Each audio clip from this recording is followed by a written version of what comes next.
بسم اللہ الرحمن الرحیم۔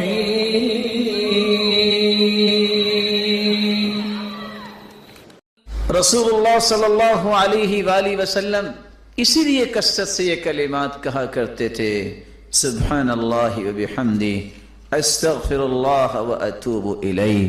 اور آپ صلی اللہ علیہ وآلہ وسلم نے صحابہ کو یہ حکم دیا، اور کتنا پیارا حکم ہے۔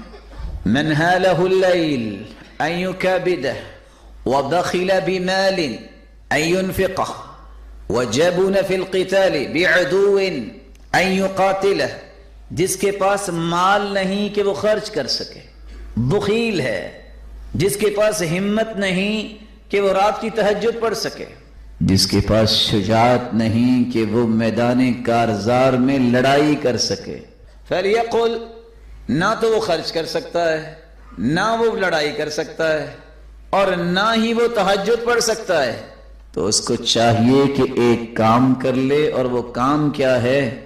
وہ اللہ کے رسول صلی اللہ علیہ وسلم نے فرمایا، سبحان اللہ وبحمدہ، یہ کثرت سے پڑھ لے، فَإِنَّهَا أَحَبُّ إِلَى اللَّهِ مِن جَبَلِ ذَهَبٍ يُنْفِقُهُ فِي سَبِيلِ اللَّهِ۔